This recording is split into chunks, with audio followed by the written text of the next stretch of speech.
Welcome to the Keelhauled podcast. I'm the voice of Sea of Thieves, and we've got a lot of Sea of Thieves news for you. So tie yourself to the mast and hold fast. Ahoy there, pirates. I hope you had yourselves a good week and a good weekend. I know I did. This week, I have none other than the co-editors over at the Golden Sands blog post over on Medium, Captain Deadeye Dre and Jeff the Brash. We're going to be diving into all of the weekly and monthly content that we got in this update for the Fate of the Damned challenges, as well as the Fate of the Damned rewards that we're going to be getting into. All of it is a really good conversation and a really long conversation. So tuck in, get ready. We're going. This week's episode is brought to you by 4 Patreons: Big Bad Pad, Chris Johnson or CJ Super Pack, Chateau Neuf, and El Jefe Esteban. Thank you all for your support on Patreon. It means a lot to me. Let's do some introductions, because it's not too often that I actually have more than one guest actually on the show. Dre, would you like to go first? Oh no, I'm put on the spot. Hello, I think we're all recording at the moment. Yes. Okay, cool. Hello, I am Deadeye Dre, and I don't know what else to say. That's who I am. Well, I'm the other one. I'm Jeff the Brash, and the two of us, are the co-editors of Golden Sands blog post. Mm-hmm. Well, welcome, folks. I did want to bring you guys in to kind of talk about this, because for as far as I know, Golden Sands blog post has been around pretty much since Sea of Thieves had a go at it, if not a little before. But you guys are the co-writers. You generally do all of the updates in written form, whereas I typically do them audio form. But I like to reference your material as well as like Rare Thief, and keep an eye on YouTube as well. So for folks that may not be aware of Golden Sands blog posts, can you give them kind of an elevator pitch of what you generally do?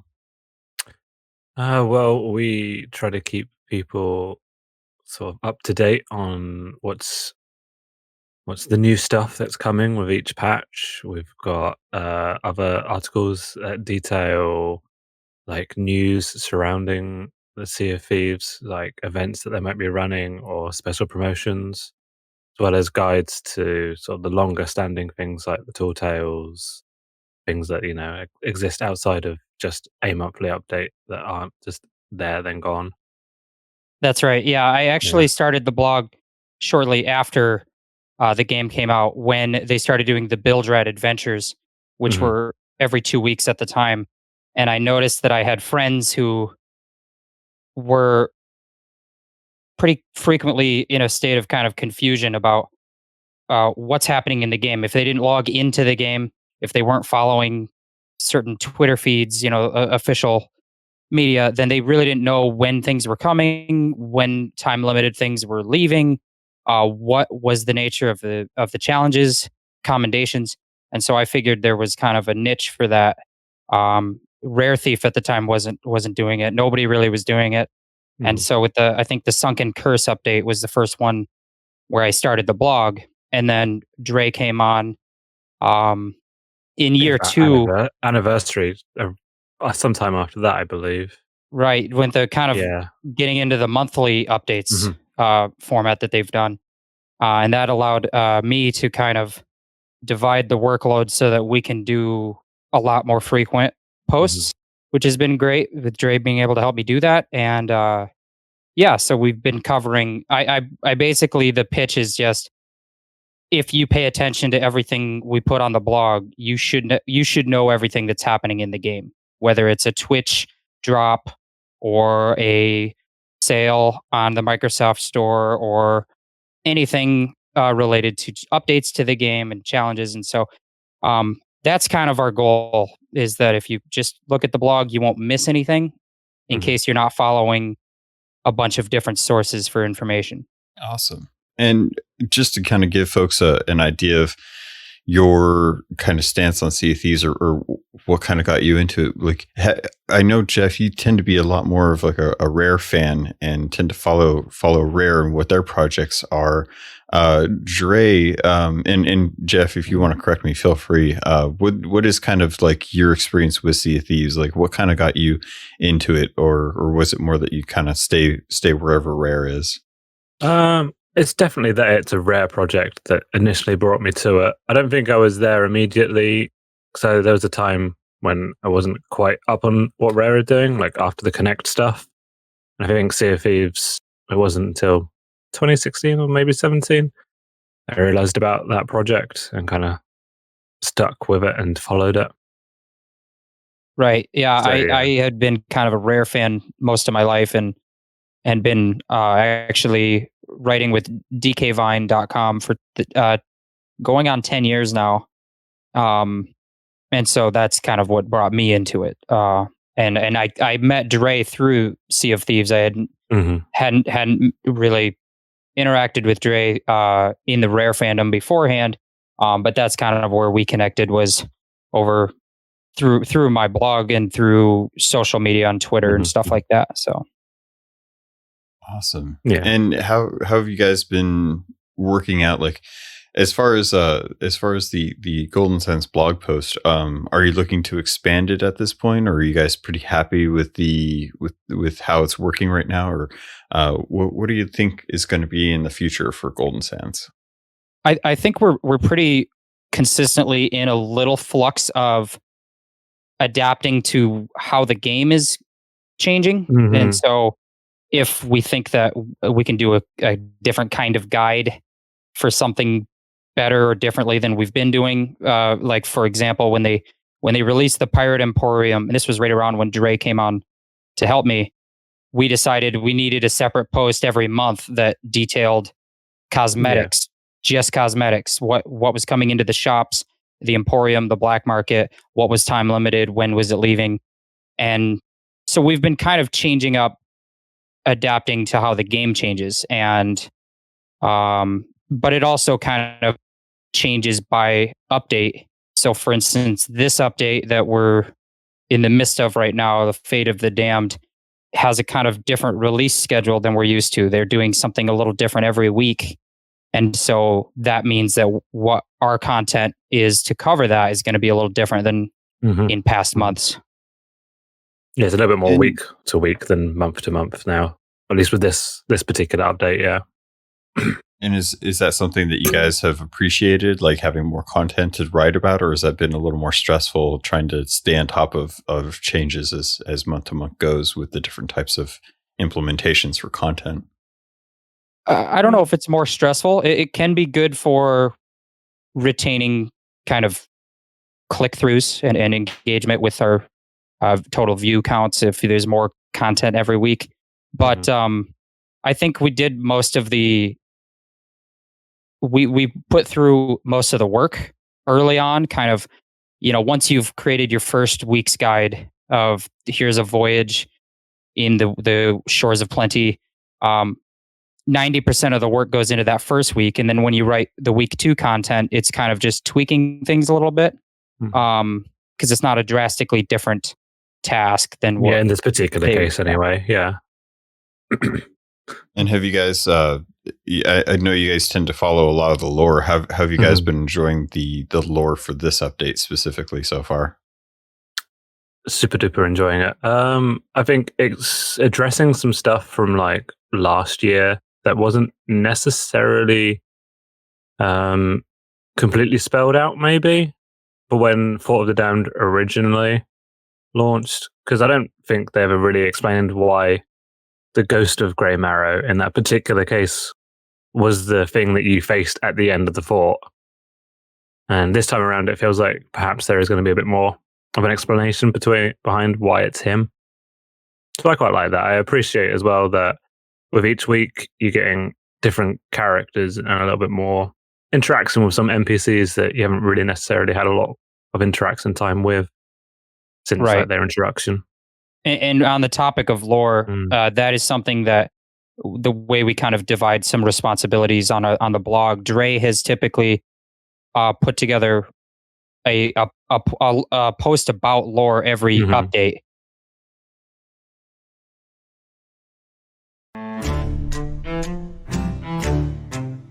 The goal behind that is to catalog maybe some time limited bits of lore, like dialogue that might not be there next month, updates. And so for people who are maybe not paying so close attention, they might have missed that Duke had hinted at something, and now that piece of dialogue is gone from the game forever, but it's preserved on the blog because of the post that Dre puts together. And that was something that I could never do just with my own, just by yourself. Yeah. When I had my own kind of time constraints and I was doing everything myself, I didn't have time to expand into things like that. Those were considered like, it would be nice to do a post like that. I just don't have the time. And that's why having Dre help me out and kind of do a 50-50 has allowed us to do more content. You guys had mentioned some of the stuff that's happened in the past and trying to keep log of that. It's funny that you bring that up, because one of the hardest things for me is having all of that lore like just stuck in my head from the book, as well, or the books, I should say, as well as the actual in-game stories and the comics and things. I've realized all too frequently that a lot of my memory is at best in episodes, and trying to go back to double check stuff like that is almost impossible, just based on how I generally cover things. Fair enough. And having Golden Sense blog post, having Rare Thief, having the Sea of Thieves wiki has really started to become kind of my essential reference book to a lot of the stuff that I cover. If I haven't like taken a screenshot of it, and if I have, where in the 300 plus photos is that listed? Did I actually bother to categorize it? So I've really appreciated not only your content, but a lot of the other Sea of Thieves content out there that are taking to more of a standard blog form post or medium, as ironically as that's where you guys are having this, to be able to keep up with a lot of the lore if you do have to go back and reference it. So I just wanted to thank you for that, because it's been helpful.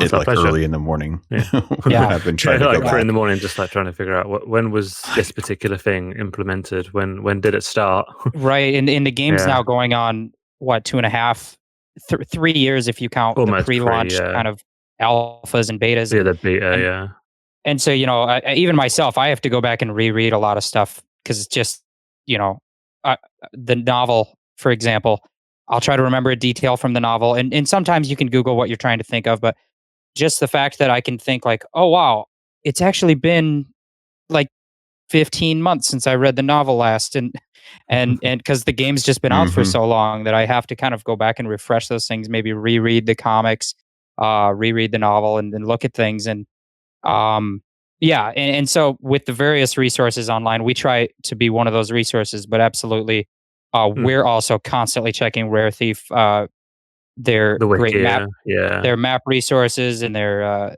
guide resources, and then also the wiki. So yes, it's a good, right now I think that the online fans are doing a good job of cataloging most things. For sure. And we're just trying to contribute to that. Yeah, I've spent a fair amount of time with the digital version of Athena's Fortune, and every time I'm like, what was that thing called? I'll have to go in there, and thankfully they've got like a search function, so I can just try and search. Nice. Like, that's a lot nicer than trying to flick through the pages. It's always crazy when, for instance, with like maybe there's a tall tale, and they'll name drop a random skeleton who seems to be nobody. Yeah, Captain Douglas, and you think, well, who's Captain Douglas? And then you reread the novel and you remember, oh, there was a Captain Douglas before he became a skeleton, and he was kind of in Grey Marrow's gang or whatever. And so that, those connections are all there, and some of them are so small and not drawn any attention to, that it's easy to miss a lot of that stuff.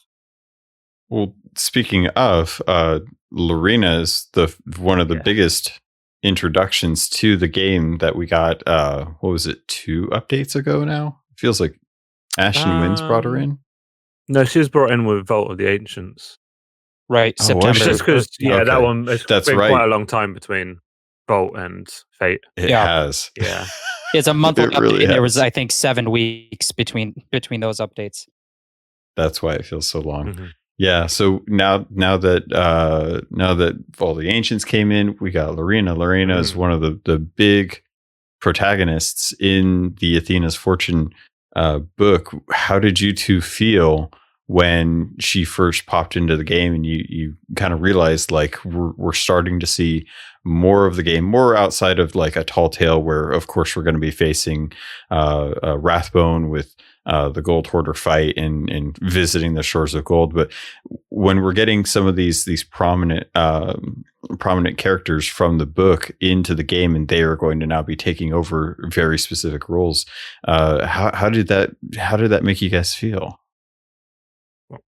I'm like super excited to see exactly where they're going to go now with Lorena's story, and well, yeah, how they're going to develop. But it's also just really cool to see how they designed her, I suppose, in the 3D space. Because obviously, with the book, you've just got like that key image on the front, and then the rest of your imagination sort of fills in the blanks as to how you imagine them to be, or even sound.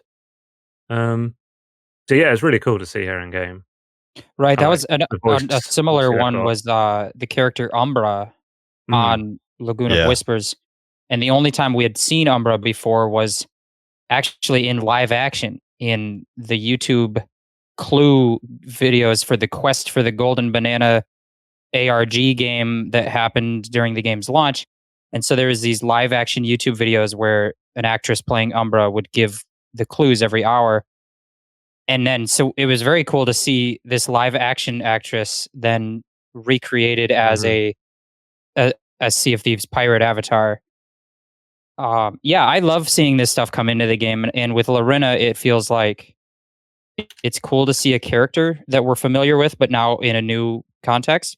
But it's also going to do a gameplay role, ideally, that we've all been wanting, which is that they need to do something maybe more interesting or different with the bilge rats. The role of Duke kind of seemed like it was ripe for a change, and bringing in Lorena to replace Duke kind of signals that some changes might be happening there. And that's very exciting from a gameplay point of view. But then it has a lore point of view as well. And I love that Sea of Thieves manages to do that a lot, where they will find a problem they want to fix gameplay wise, but they will have a clever way of doing it that ties in other Yeah. elements of the game. They'll like wrap it up in the lore so that it really fits into that world. It's not just something that's a purely gameplay perspective that's just, well, this thing needs to be sorted, so we'll just put it in there. There's a reason for it existing within that world. So let's dive into this update because I think you guys touch on some of the things that I definitely wanted to bring up. Lorena's in the game now. She's been in here since Ancient Vaults, which feels like it was back in Ashen Winds, but really has only been just one update ago. And it's Halloween time, even though it's November. We are in the spirit of Halloween with this event.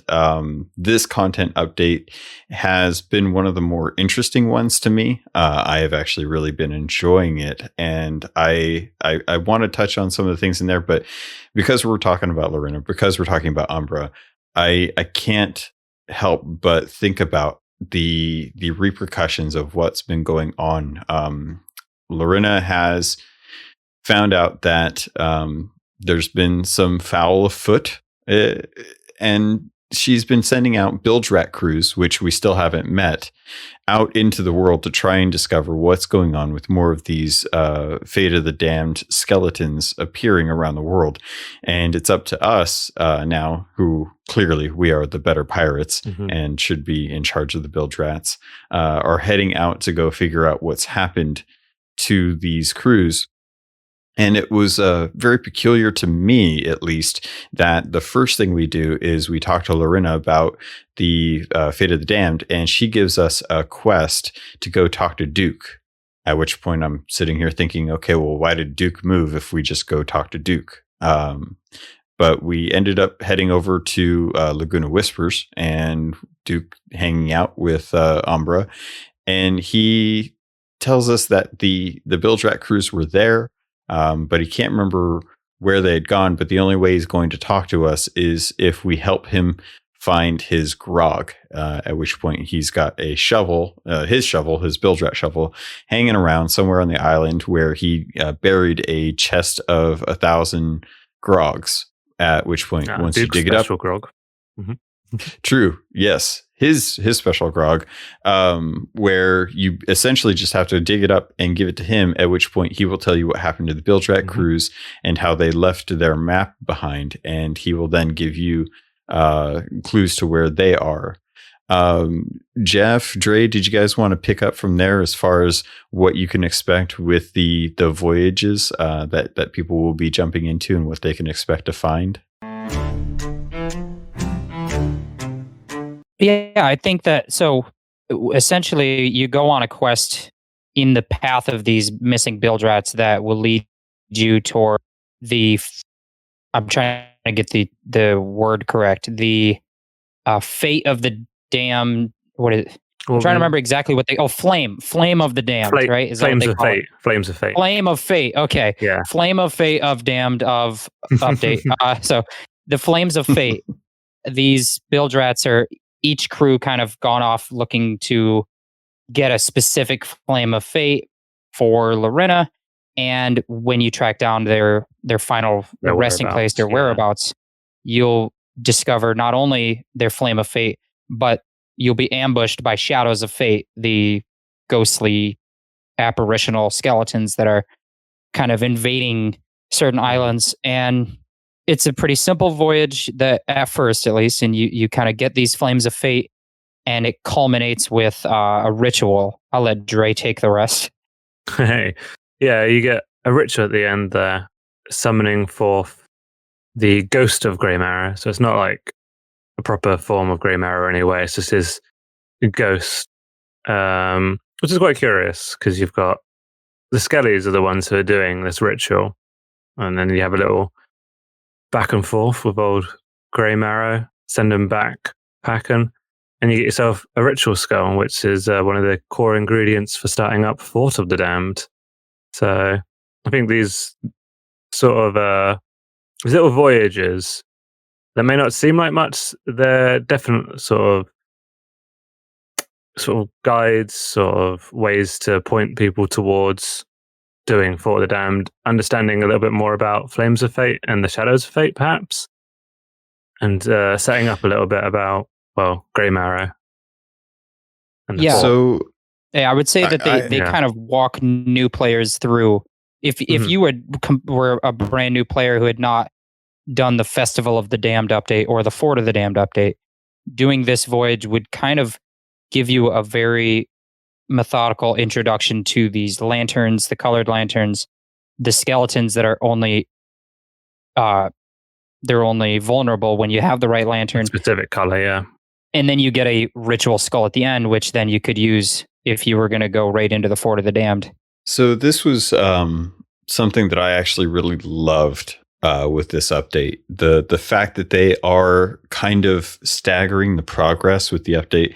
But before I dive in too much about how the actual update is laid out, from a lore perspective, or at least an in-game world perspective, I wanted to ask a couple questions because I thought these were kind of interesting, and I've come up kind of with my own theories about this, but I find it interesting that these Flames of Fate are acquired through visiting the Ferry of the Damned, where the ferry, the ferryman, the Well of Fates, typically the Well of Fates on the Ferry of the Damned gives you the specific colors depending on how you died, and the bilge rat clues have been tasked with journaling their adventure to explain why they are getting specific flames.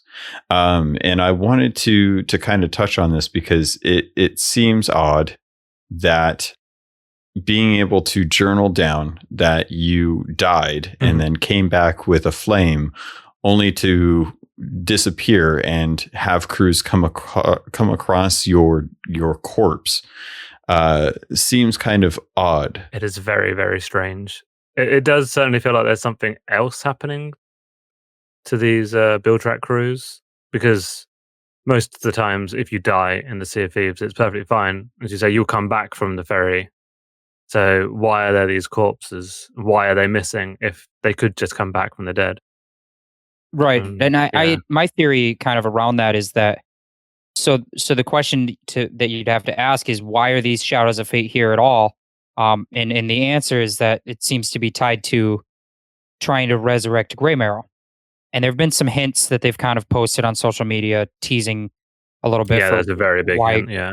Yeah, and we could talk about that, but I think that it's notable that Grey Marrow's kind of claim to fame is that Grey Marrow knows how to bind souls to the Sea of Thieves, to objects, so that they cannot come back from the Ferry of the Damned.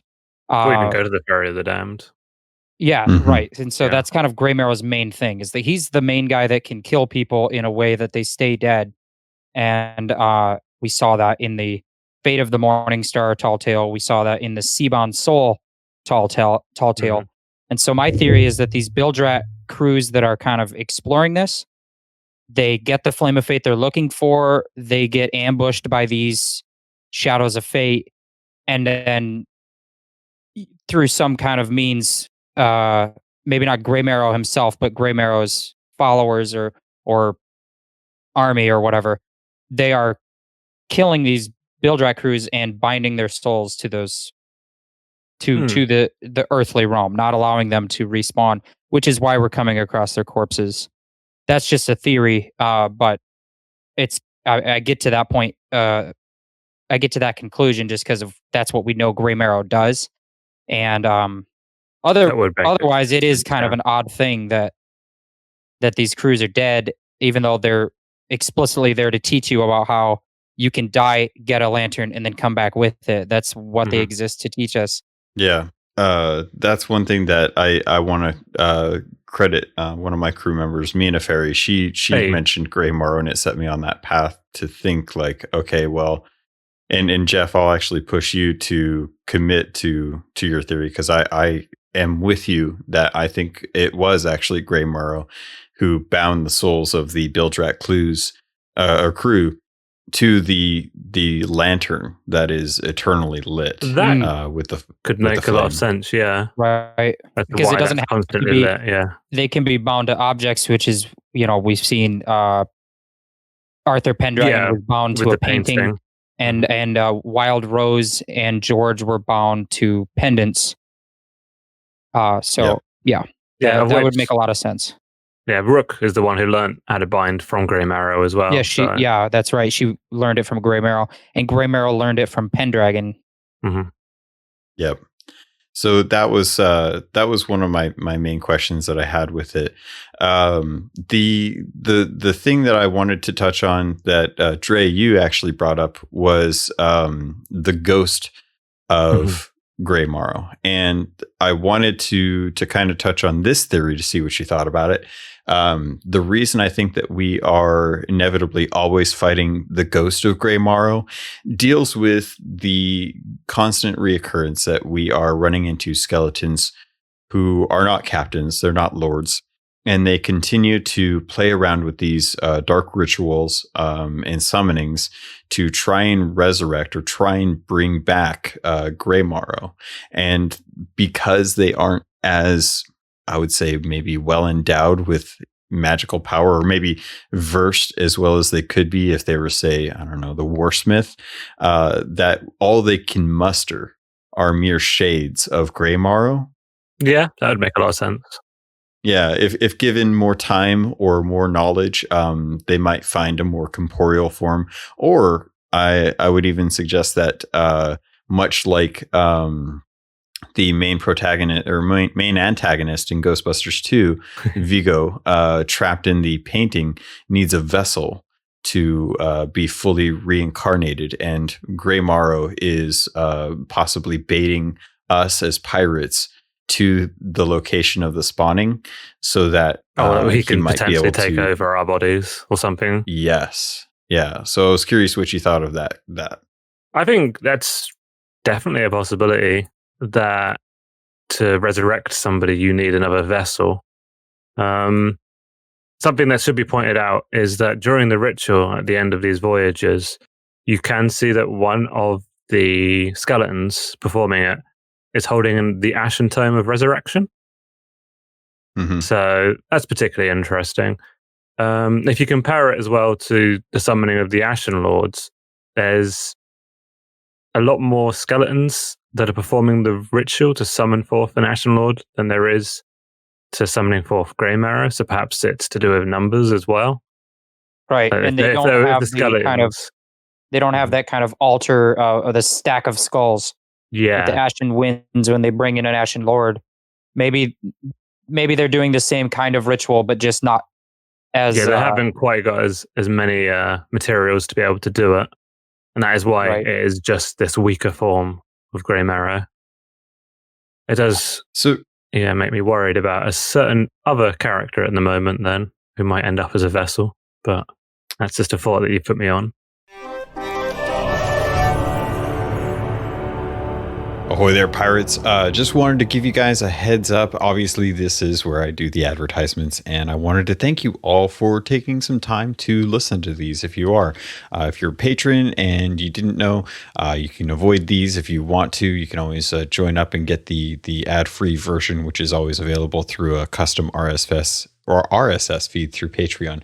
But I wanted to let you know about a couple things this week that I thought were interesting. Over at Green Man Gaming, if you're looking to pick up the next Call of Duty Black Ops Cold War, which is a ridiculous title, or yes, Destiny 2 Beyond Light Deluxe Edition, over on Green Man Gaming, you can get 11% off on Call of Duty, and you can pick up the PC version of Destiny 2 as well as Call of Duty, as well as a plethora of games going on right now. The deals are just about to head over to a new week, so I don't want to mention anything because by the time you're probably listening to this, there's a good chance that they will have expired. But I did want to turn you on over to audiblebooks.com.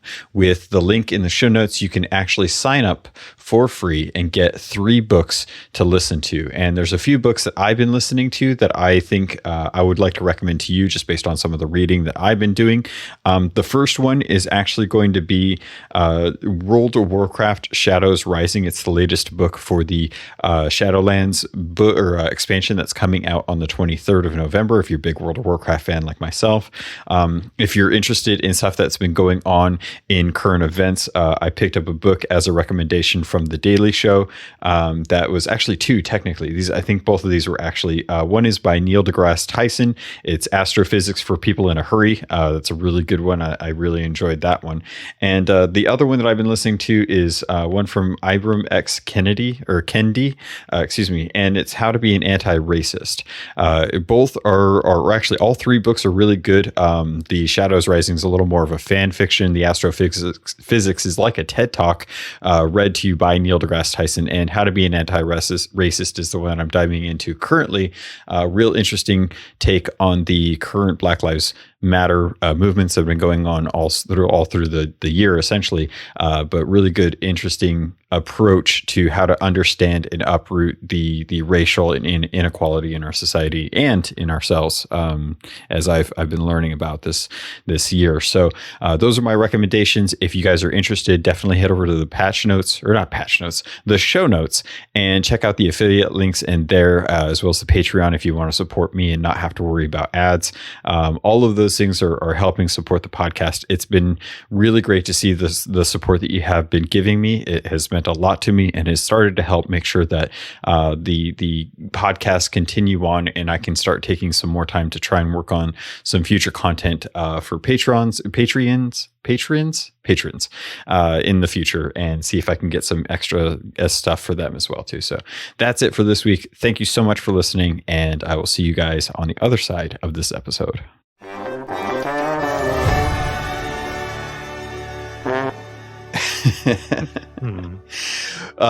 So let's I am curious. I've had a very long standing yes, hatred. I don't know. Hatred, I guess, is a suspicion, strong word. maybe. So, suspicion. I'll level with suspicion, just to be on the kind side of things. But Duke, the Dark Lord, has been in a way ousted from his post, and that could either be an opportunity for him, that could be something that he's very spiteful against, and I am really curious to find out what way he decides to go, because at the moment he probably is experiencing quite a few emotions. I'm curious to hear, Jeff, your thoughts, and Dre afterwards. How do you feel about Duke in his current state? Do you feel like there are two paths for him to walk, and which path do you think that you would like to see him go, as well as like what path do you think he actually will go? Yeah, so I haven't been on the kind of distrust Duke train for a while. I didn't think that he necessarily was ever intentionally malicious, but kind of recent developments make me think that he might be going that way. Maybe just kind of going down the wrong path. He seems to be having a crisis of confidence and a crisis of figuring out what his role is, and that might push him towards the Reapers Bones company, or we don't know what's going to happen with that. In the short term, it seems like he's kind of maybe building up the Lagoon of Whispers. There's like a new dock there, some slight changes to the architecture there, and hanging out with Umbra there. And I wonder what purpose that could serve, because we've seen in the past locations in the game start to change and get kind of developed, and then suddenly serve a new purpose. And that happened with, there's a kind of rock mountain formation in the center of the map that started to get construction until it eventually became the Sea Dogs Tavern. And then there was an uncharted island that started to see a lot of gradual construction until it became the Reapers hideout. And I wonder if they have some kind of gameplay idea in mind to do something with the Lagoon of Whispers. It would be interesting because that island is not near the middle of the map. It's kind of out of the way for most spawns. So I wonder really what purpose it'll serve. But with Duke himself, I do see him kind of either potentially going down a villainous path, and maybe not even fully willfully, maybe just kind of ending up being in the wrong place at the wrong time. On the other hand, what I would like to see, if they toy with that direction, is to then see him redeemed. I would love a redemption arc where he kind of becomes the kind of swashbuckling adventure guy that he first was introduced as, that we've never really seen him proved to be. That maybe he can save the day in some small way, and return to the confident swashbuckler that he once was. Yeah, I think I'll kind of agree with Jeff's view there. I'd quite like to see him have a redemption arc.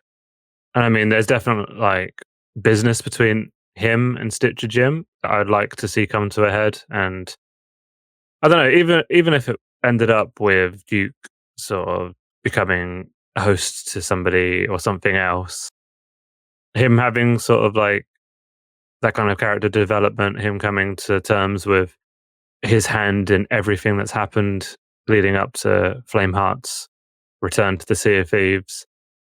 I like, even if it kind of does end on a sour note for him, that he kind of does get a nice little send-off before he becomes the Dark Lord who destroys us all. Maybe something like the hero that we didn't ask for, but the one that we deserve. Yeah. Well, I still have my reservations about Duke. I definitely think he's at the point now where he could descend into the Dark Lord route that I expect quite easily. him to. He seems to be toying with the idea of joining the Reapers. So yeah, I would hope that that Umbra has a positive impact on him. She was obviously a pretty good cipher for Blind Bob, and kind of helped keep him company for a while. So she seems to be a very positive influence, just in the sake of trying to catalog and remember all the great deeds that pirates have done.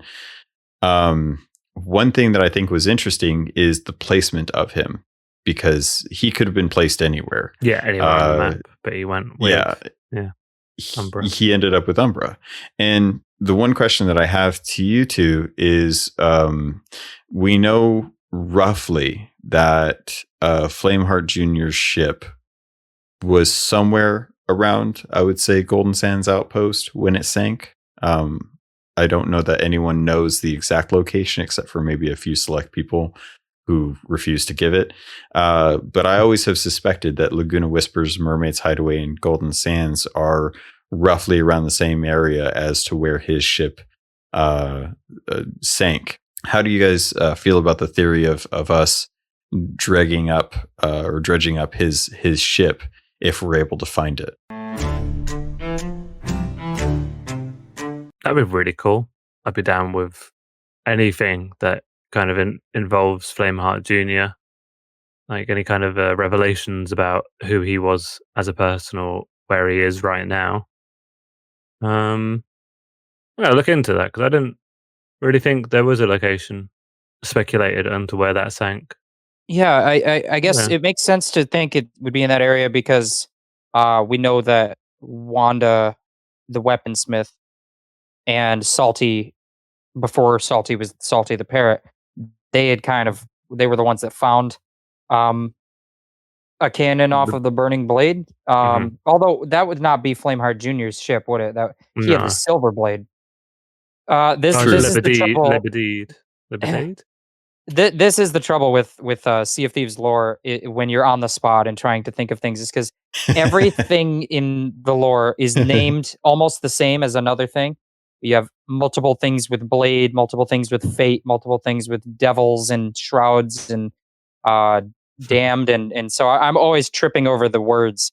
But yeah, I think it would be cool to get a lot more of the Flameheart Jr. stuff, and if it turned out to be in that part of the world, and Duke was involved with that, it would be a cool way to bring in uh, advancing the Flameheart story, the arc that we're currently on, and kind of answering this lingering question of like, who is Flameheart Jr.? Because we kind of thought he might be the Skeleton Lord, and then we kind of found out that no, the Flameheart Senior is the Skeleton Lord. But there's definitely a story there that's yet to be told, or else Yeah. they never would have had this Flameheart Jr. character in the first place if they didn't have a kind of a plan for that role. So that is something I'd like to see for sure. It definitely seems, at least to me, a little suspect that Duke would be placed so close to Umbra and Golden Sands, since Golden Sands seems to be where a lot of the troubles with Sea of Thieves started, with Wanda and Salty tinkering around with the cursed cannonballs. It's also close to her lab at Wanderer's Refuge. Oh, that's true. Yeah. Yeah. Yep. Something we still haven't seen any headway on with that secret area in the back there. Right. Potential figurehead. Yeah. The masked stranger who we know is the Warsmith, we have not seen since Heart of Fire. Heart of Fire. Yeah. So who knows what they are up to? They're kind of behind the scenes manipulating. And same goes for Stitcher Jim as well. We don't know what the two of them are up to. So yeah. So do you guys think that we're getting closer and closer to our next tall tale? Because I feel like we're due. For sure. We're definitely getting closer to it. I think it's not necessarily a case of it's not ready to be put in, or that they haven't been developing it. It's just other life problems at the moment that are kind of making it a little bit more trickier to implement and to get the team together, perhaps, to work on it. Because I assume that there will be a lot of motion work for characters that they'd want to try and get down. Voice lines need to be recorded. It might just be a little bit more trickier. I think it's definitely been in the works for a while. Right. Yeah, I think that certainly we're due in terms of, I think that if they had been on maybe the schedule that they might have planned to be on, I expect we would have seen it by now. But of course, this entire year has been defined by setbacks across the whole globe. So, the work from home situation, especially you have to think about just getting a build ready, regardless of how complex the build is. It has to be significantly more complex in a work from home scenario when you have, changes to a code base that then need to be uploaded. You're not down the hall from your coworkers. No, you can't just go over to somebody, you- have a look at what they've done, and then go back to your own computer. There's the time spent so much uploading, file downloading. sharing, and Yeah. it's such a significantly greater challenge from home. In addition to just the other challenges of efficiency and productivity of like how can we be how can it be as easy to work together now as it was when we were in the same cubicle in the area, not cubicle but workspace, barn, right? So certainly that's been a setback for them. It's been something we've seen with how late some of the updates have been. Some of the monthly builds have come later than expected. We didn't really get a update in August at all, really. There was an update to the game, but not really any changes to the game that came other than bug fixes. June or May as well, we had a quality of life one as well. Right after Ships of May. Fortune, there was the Lost that Treasures, May. Yeah. which did have some small features and things and nice things like the tall tale checkpoints. Yeah. But overall, Shanty selection. Yeah. Did the shanty selection come in then? Yes, it did. Yeah. But yeah, so certainly I think that things like that, like a shanty selection and tall tale checkpoints, that was probably never intended to carry an entire monthly update. No. That was certainly supposed to be just features they were working on that they could release with any update. But the Haunted Shores likely was later than they wanted it to be. The Vaults of the Ancients was then subsequently likely later than they wanted it to be. And then we have the Fate of the Damned coming 7-week gap between monthly updates. Yeah, quite late into October, even though that affects the Damned kind of release schedule over the last couple of years. It's still kind of a long gap between that and Vaults. I don't think they would have wanted if they could have helped it. So my bottom line to say about the tall tale would be to think that we know that a substantial element of the tall tale team worked on Haunted Shores, the Burning Blade Flameheart World event, and also Ashen Winds, the the Ashen Lord, Ashen Winds Cloud event. We're talking about people like Andrew Preston and I can think of his Twitter handle, Goldilocks. George Orton. George Orton. Some of these people who we know are the architects behind Tall Tales. They've done these other updates. They've done big world events. They've been quite involved. Yeah. And so I would think that they've been working on this, whatever upcoming Tall Tale might be coming, probably since Ashen Winds, maybe since July. And when it will come will just kind of depend on those real world limitations that we're all dealing with in the face of the global pandemic. Yeah. Yeah.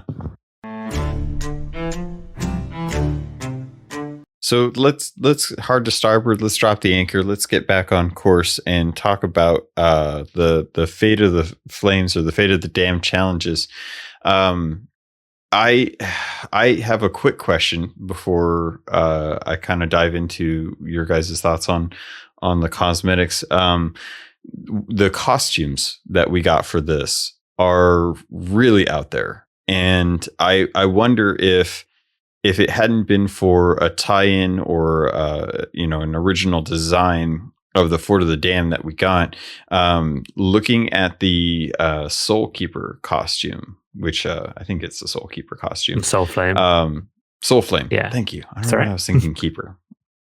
But the Soul Flame costume looks like a pretty good antagonist to me. Like if I was going to say like who we were fighting at the Fort of the Damned, and you showed me this this embodiment of the Well of Fates, I would say, yep, that's who we should be fighting. And instead, we got it as a cosmetic set locked behind rewards.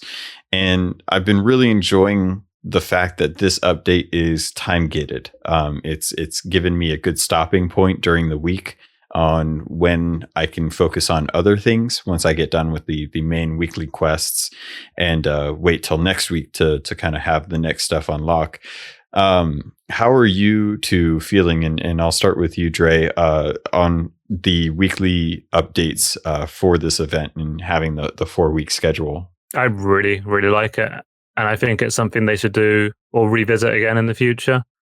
The whole kind of events thing is something I was thinking about earlier, that they've been experimenting with it all year. So you've had the various fishing events, the Summer of Sea of Thieves, and that arena event as well to roll out the changes to arena.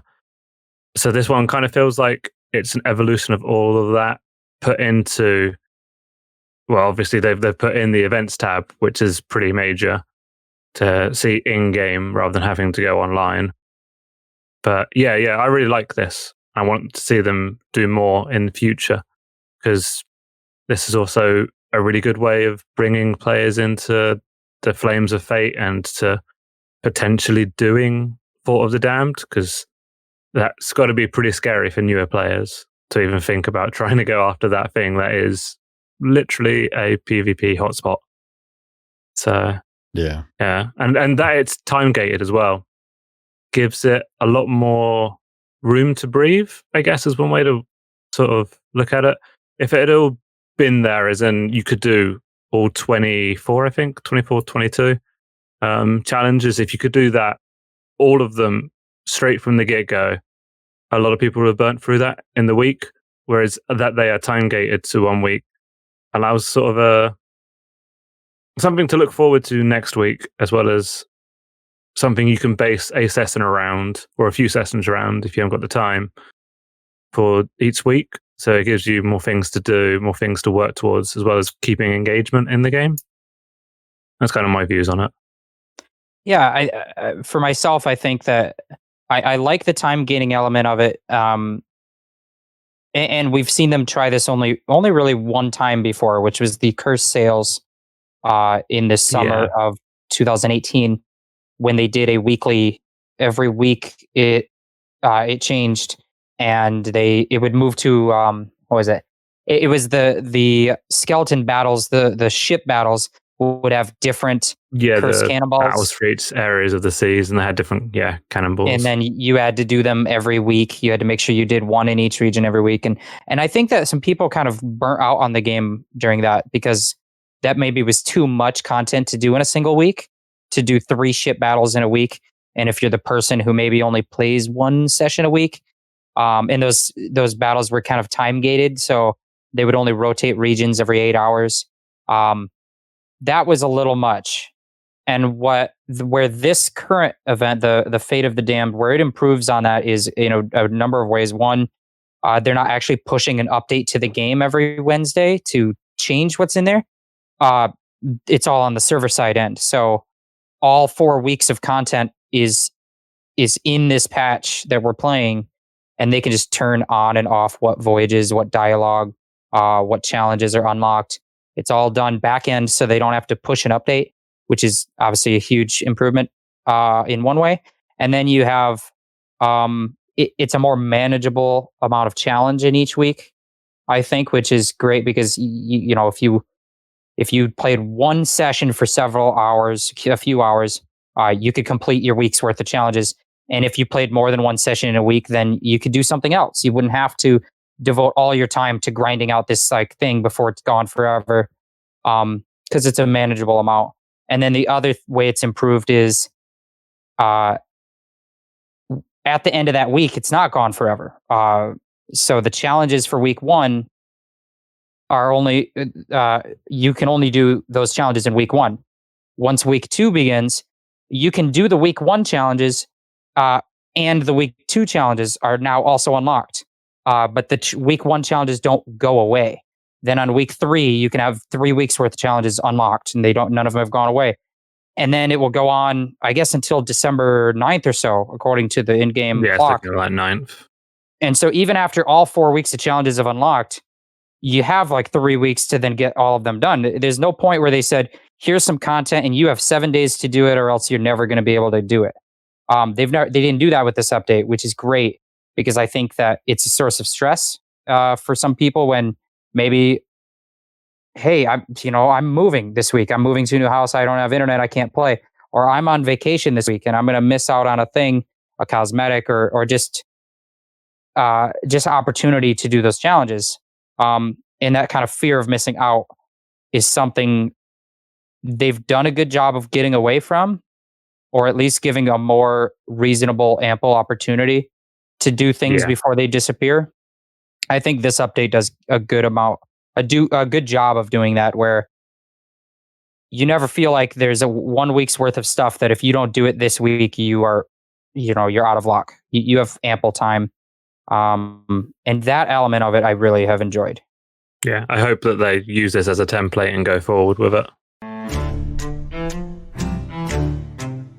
Yeah, I think the clear difference that they've learned compared to this versus curse sales was things here are time locked, not time gated, which is a subtle difference. But having content open up as opposed to be locked to an event that you have to have specific times for makes a world of difference. Being able to accomplish this on your own time, as long as it's within the week that it begins, and still having access to it in future weeks, and then having the fourth week end up being kind of a catch-all for anything that you might not have actually finished up in the first 3 weeks with doing the Fort of the Damned. I did want to toss out the idea that if they're going to have really cool and elaborate costumes like the Soul Flame costume, and you're going to give us this character that looks like they should be an antagonist in the world, really utilize that. Like I don't need that. Yeah, I don't need it to be a costume. It's cool that it's a costume, but it also does feel like it should be something. It fits incredibly well with the aesthetic of the Damned stuff that they've been doing for the last couple of years. It fits with the aesthetic of the fort. It is an incredible shame that currently it doesn't look like it's anything that's in game or even possibly come into game. I mean, I will admit, when I saw the words Soul Flame, I thought that had something to do with Flame Heart, because soul and heart. But yeah, as of currently, it doesn't really connect to anything. But it's cool. I was kind of hoping that very much like the Curse Sales event where the skeletons invaded the outposts and erected a banner with the dates and times of their challenge for us. I was expecting the Soul Flame character to do something akin to that and have skeletons or at least flames with a map or a time or something to indicate like, hey, we've come, we've seen you taking the flames from the Well of Fate, and we want to make sure that we want to make sure you know why they're there, and you have to go pay tribute or you have to go challenge the Soul Flame captain to kind of take over things. So I feel like that was kind of a missed opportunity, but this year at least, there's always potential that they could do that. Part of me wonders if there's maybe a bit of a disconnect happening between, different teams. This is not all one hive-minded development team, but you have a team of people that are all they are doing really is making cosmetics, and their goal, they have kind of a quota, or what you want to call, they're basically, their work is for putting things into the Emporium to generate revenue that keeps the game going. And there's a team, and I wonder if there's sort of a disconnect between the team that's making cosmetics and the team that's making gameplay. Gameplay. Okay. You have kind of the people in designing the challenges and where the story is going and these kind of things. And you have other people who are basically just thinking, we have to make X number of cosmetics so that we have things that can go into the game. And we're just trying to come up with cool designs, and they've done an incredible job on that front. The aesthetics of the cosmetics they're creating are very well done, and the special effects on some of them that have special effects, it's all very well done. But I wonder if there might be like a disconnect there where they are just trying to make stuff that looks cool, and there never was any concept of what this Well of Fate's Soulflame character meant. They could have just drawn. They could have and- gone, look at Well of Fates, and then made something from that, rather than this is something we want to put in game. Right. Yeah. If that's the case, that's a little concerning, because it has always felt like there's been a good, clear story that is being told with each of these updates. No, that is very true. Yeah. A number of updates have quality of life features that are brought in surely because of the way that they can involve it with the story of the world. I think of Forsaken Shores, and we got the volcanoes, obviously, but we also got Captain Grey Morrow with the introduction of the higher level voyages out there, as well as the rowboat to make it a little safer to get to and from an island. It always feels like if there is going to be something introduced into the game, that there's a good reason or a good story element to it. If there is such a disconnect and we're getting these really elaborate costumes for the Pirate Emporium that have no tie into the actual game outside of just hey, there's a Well of Fates, make a Well of Fates costume. That's concerning, that the point of the Pirate Emporium is losing track of where the game should be. Like, this is the first time I think we've seen a good set of cosmetics from something that you would expect in the Pirate Emporium show up in the game. And this is the first time in a while that I think we've actually seen, what was it? The killer, what was the Hungering Deep set called? The Shrouded Ghost one. Shrouded Ghost. What are you talking about? The Shrouded Ghost? The Hunter. Hunter? The Shark Hunter. Right. Thank you. The Shark Hunter cosmetic set. We finally got the they got the additional bits to that. So those are now in the game, but this is these from what I've seen look like they're something that are akin to the Ruby Splashtail costume set, or the Shrouded Ghost Hunter set. More and more the elaborate stuff is going to the Emporium. This is the first time I think that Rare has decided to put this kind of quality of content into the game as rewards. I think the last time would probably be with Ships of Fortune, where we got the actual trade company costumes. Yeah. As well as, and I do know that in terms of cosmetics and the kind of the ratio of what is coming into the game as rewards and as purchasable versus what is coming into the games as microtransaction, that imbalance that we might be seeing, that is a source of complaints, really, for a lot of people. Friction, I guess. I correction.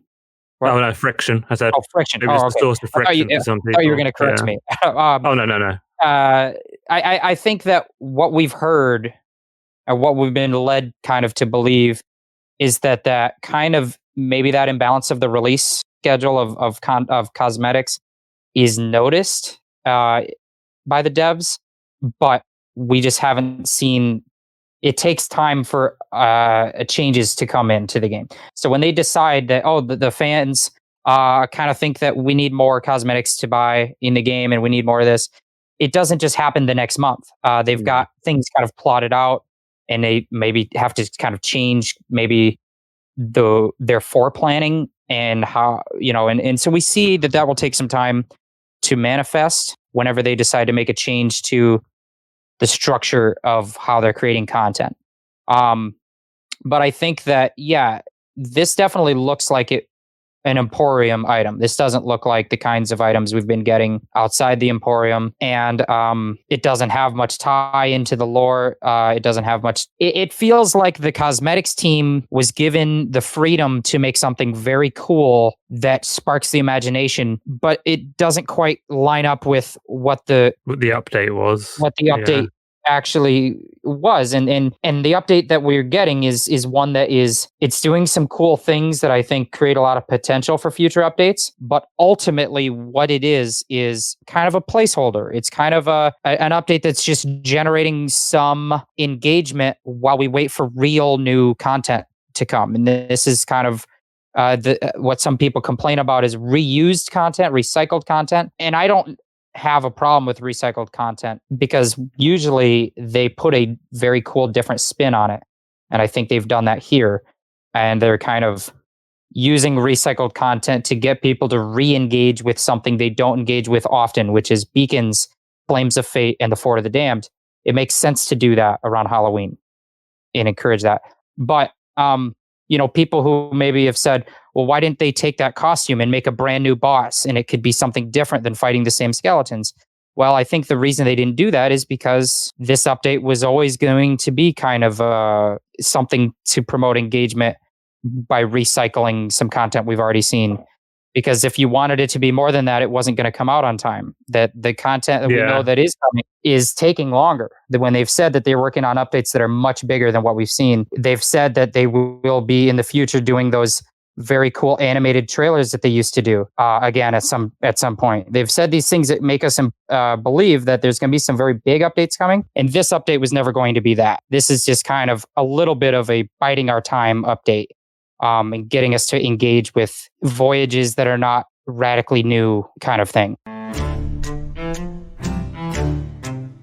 Ahoy there, pirates. All right, so this is one part that I am making into two parts of an episode. So this was a very great conversation that I had with them. We went on for a couple hours, and as I was kind of going back and editing through this, I realized that this is too much of a story to be told in just one sitting. So I wanted everyone to kind of take this and kind of think about it for now.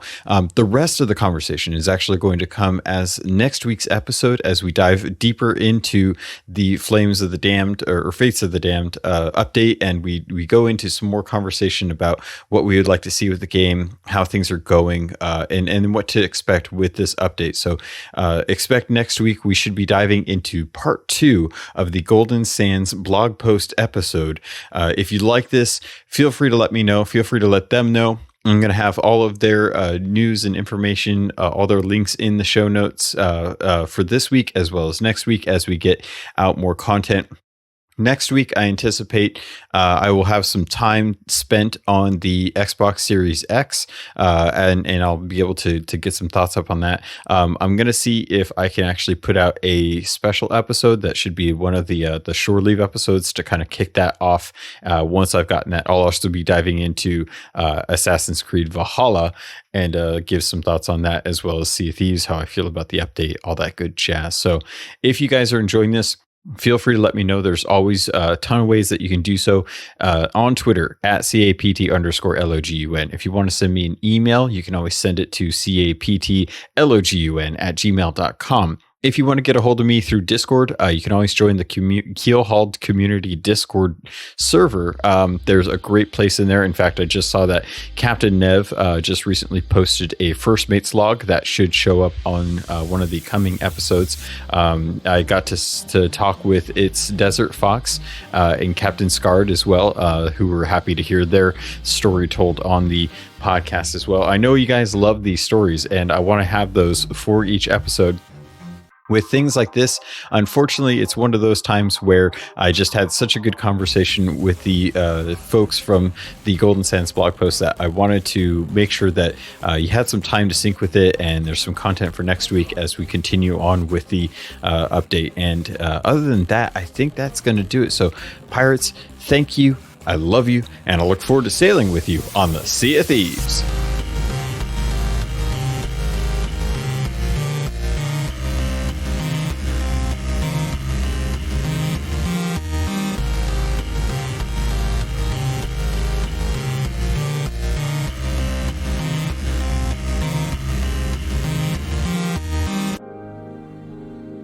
You've been listening to a Robots Radio podcast. Smart shows for interesting people. Check out all the shows at robotsradio.net. Hey! Hi! Do you enjoy being optimistic about bad movies? Or do you enjoy at least trying to figure out where someone worked really hard on a bad movie? Well, we've got the podcast for you. New to Robots Radio, we represent Fresh Tomatoes, the movie podcast. Each week, we look at 2 movies that did really badly critically, but we try to find the good in them. And we have segments such as What Could Have Saved It and Would You Watch It Again? If you're there on a Saturday night, you want to watch a bad movie, but you're not sure if it's like good bad or bad bad, or if you should even bother, give us a listen. You can find us on Robots Radio, Spotify, Apple Podcasts, and wherever else you listen to podcasts. Please come and say hi. We love you already. Goodbye. My name is Brian Burton. It's been 26 years since the bombs fell. And since I've left the vault, I've been trying to rebuild. This isn't the Appalachia that I remember. There's so much more to everything going on. And I promise to find the answer. So if you're out there, if you're listening, just hone in on these coordinates. Remember, there's a place for you at the end. Omega. The Omega broadcast, A Fallout Story, is available on iTunes, Spotify, and many great podcasting sources.